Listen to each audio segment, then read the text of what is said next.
नमस्कार दोस्तों, मैं आदित्य रंजन आज का आपका फिर से एक बार हमारे YouTube चैनल में स्वागत है। तो आज हम 10वीं कक्षा के हिस्ट्री सब्जेक्ट का चैप्टर 2 शुरू कर रहे हैं, जिसका नाम है समाजवाद एवं साम्यवाद।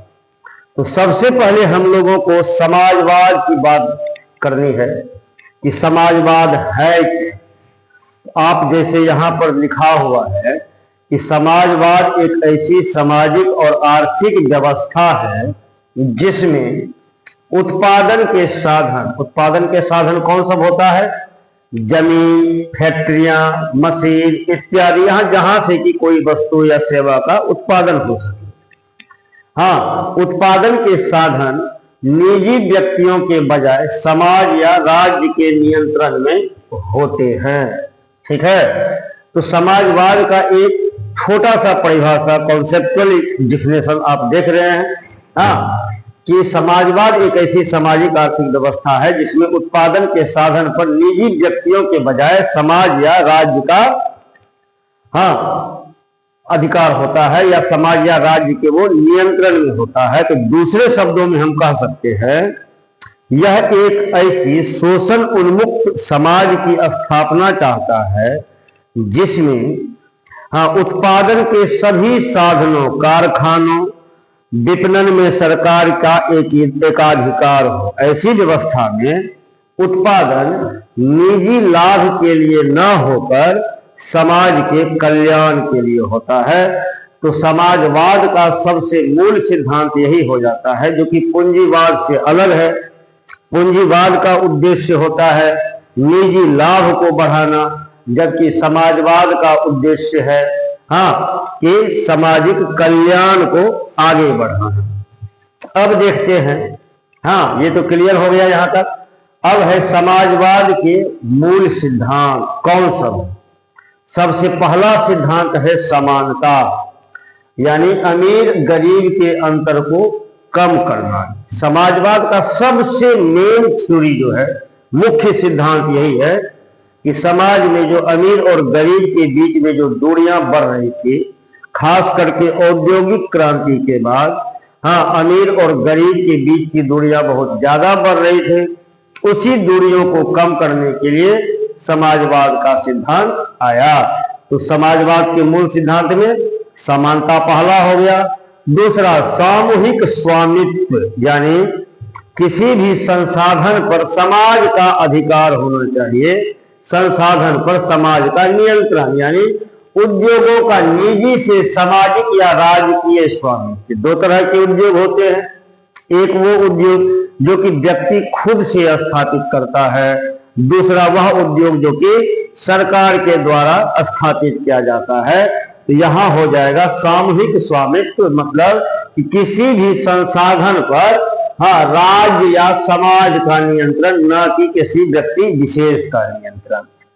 तीसरा सिद्धांत है शोषण का अंत, यानी औद्योगिक क्रांति के बाद पूंजीपतियों के द्वारा मजदूरों का जो शोषण हो रहा था, उस शोषण के अंत की बात समाजवाद कहता है। ओके, उसके बाद आता है योजनाबद्ध अर्थव्यवस्था, यानी प्लान्ड इकोनॉमी, कि किसी भी देश की अर्थव्यवस्था को पहले एक प्लानिंग बनाया जाए, योजना बनाया जाए, और उस योजना के अकॉर्डिंग उस अर्थव्यवस्था को संचालित किया जाए।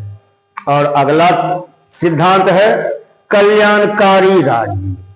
मैंने पहले भी बताया था कि पूंजीवाद का जो मुख्य उद्देश्य होता है वो होता है अधिकतम लाभ कमाना, जबकि समाजवाद का उद्देश्य होता है कल्याणकारी राज्य की स्थापना करना, जिसमें कल्याणकारी राज्य कौन होगा?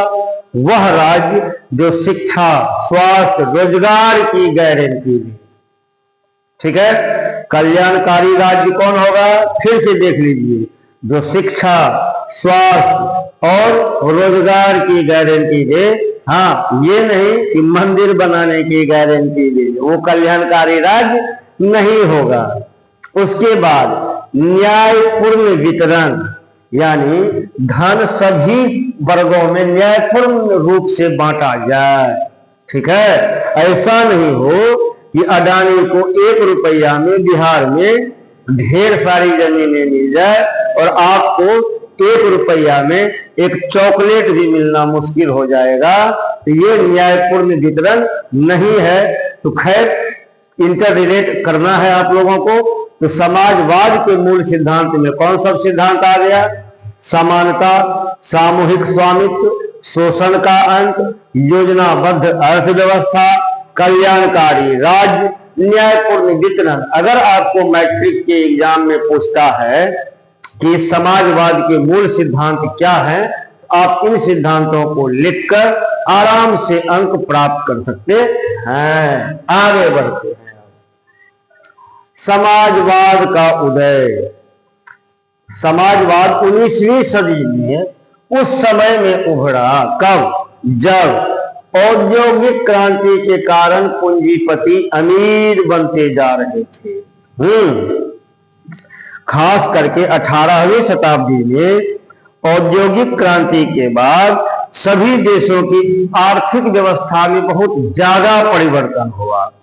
इस कारण से इस आर्थिक परिवर्तन में हुआ क्या कि कुटीर उद्योग की जगह पर बड़े बड़े फैक्ट्री और उद्योगों ने जगह ले लिया और धीरे धीरे विभिन्न देशों में पूंजीपतियों ने अपने व्यक्तिगत स्वार्थ और मिल मालिकों और श्रमिक विरोधी नीतियों के कारण सभी देशों में श्रमिक यानी मजदूरों का जीवन बहुत ही नारकीय स्थिति में पहुंच गया था और मजदूरों का बहुत अधिक शोषण हो रहा था। उन शोषण को समाप्त करने के लिए समाजवाद का उदय हुआ। मजदूरों की हालत बहुत खराब थी, मजदूरी बहुत कम था और काम करने के घंटे ज्यादा थे। जैसे अभी 6 या 8 घंटे काम करना होता है, उस समय में काम करने का कोई निश्चित घंटा नहीं था। हर हमेशा मजदूरों को काम करना ही पड़ता था। 4 से 6 घंटे उसको छुट्टी मिलती थी और 18 से 16 घंटा उन्हें काम करना पड़ता था। बदले में मजदूरी के रूप में उन्हें इतना ही धन मिलता था जिससे कि वह जीवित रह सके, बस इसके अलावा वो कुछ भी नहीं कर सके। इसीलिए जब औद्योगिक क्रांति के बाद बड़े बड़े पूंजीपति वर्गों का उदय हुआ, बड़ी बड़ी फैक्ट्रियां और कंपनियां लगी, उसमें मजदूरों की स्थिति बहुत ही ज्यादा दयनीय हो गई थी। सबसे अधिक शोषण मजदूरों का हो रहा था। तो मजदूरों के शोषण को समाप्त करने के लिए जिस विचारधारा का उदय हुआ वह विचारधारा समाजवाद कहलाता है। आगे समाजवाद के प्रमुख विचारक कौन कौन हुए? तो इसमें से सबसे पहला नाम आता है Karl Marx, Friedrich Engels, Robert Owen, Saint Simon और चार्ल्स फूरियर। ठीक, नाम याद हो जाएगा। कौन सब? Karl Marx, Friedrich Engels, Robert Owen, Saint Simon और चार्ल्स फूरियर। अब इसमें देखेंगे समाजवाद में कि यूटोपियन समाजवाद क्या है और वैज्ञानिक समाजवाद क्या है। समाजवाद यहाँ 2 भागों में विभाजित होगा। उसमें हम लोगों को पता करना है कि यूटोपियन समाजवाद क्या है और भौतिक समाजवाद या वैज्ञानिक समाजवाद क्या है। तो सबसे पहले हम लोग यूटोपियन समाजवाद की बात करते हैं। तो यूटोपियन समाजवाद का मतलब होता है कि स्वप्नदर्शी विचारधारा। यह एक ऐसी विचारधारा है जिसमें लोगों को यह सपना दिखाया जाता है, हाँ, एक उम्मीद जगाई जाती है कि आने वाला समय आपका अच्छा होने वाला है। आप किसी भी तरह का कोई प्रयास न करें। जो समाज के सशक्त वर्ग हैं, डोमिनेंट क्लासेस हैं, उनका हृदय में परिवर्तन होगा और धीरे धीरे वह समाज के लिए बढ़िया सोचेंगे। यह विचारधारा यूटोपियन विचारधारा कहलाता है। जैसे रॉबर्ट ओवेन, इस विचारधारा के जो विद्वान हैं उनमें से नाम आ जाएगा किनका किनका? Robert Owen, Saint Simon, Charles Fourier जैसे विचारकों ने आदर्श समाज की स्थापना की, जिसमें कैसा समाज? आदर्श समाज। और आदर्श समाज में क्या सब होगा? जहां शोषण नहीं होगा, गरीबी नहीं होगी और सब मिलकर काम और उससे होने वाले लाभ को आपस में बांट लेंगे। ठीक, अब समझ सकते हैं कि यूटोपियन समाजवाद का उद्देश्य क्या था कि उस समाज, एक ऐसा आदर्श समाज की कल्पना यूटोपियन समाज के द्वारा किया जाता है जिसमें किसी भी व्यक्ति का शोषण ना हो, कोई व्यक्ति गरीब ना हो और सभी लोग मिलकर काम और उससे होने वाले लाभ को बांटे। इसे यूटोपियन समाजवाद या यूटोपियन विचारधारा कहा जाता है, क्योंकि यह विचार आदर्शवादी लेकिन व्यावहारिक नहीं माना गया। व्यावहारिक क्यों नहीं माना गया? क्योंकि यह उम्मीद की जाती है कि समाज ऐसा बनेगा जिसमें कि शोषण न हो, तो ऐसा समाज बनने की संभावना नहीं के बराबर है जब तक इसी प्रयास ना किया जाए। बिना प्रयास के ये सब समाज की स्थापना संभव नहीं हो सकती है। तो ये हो गया यूटोपियन समाजवाद। यूटोपियन समाजवाद के सबसे पहले चिंतक कौन है? Robert Owen. यूटोपियन समाजवाद के सबसे पहले चिंतक जो थे वो है लुई ब्लांक। वो कौन है? Louis Blanc. उनका कहना था कि आर्थिक सुधारों को प्रभावकारी बनाने के लिए सबसे पहले राजनीतिक सुधार आवश्यक है। ये कथन किसका है? लुई ब्लांक का। ठीक, जो कि फ्रांसीसी विचारक थे और सबसे पहले यूटोपियन विचारक यही थे, जिनका नाम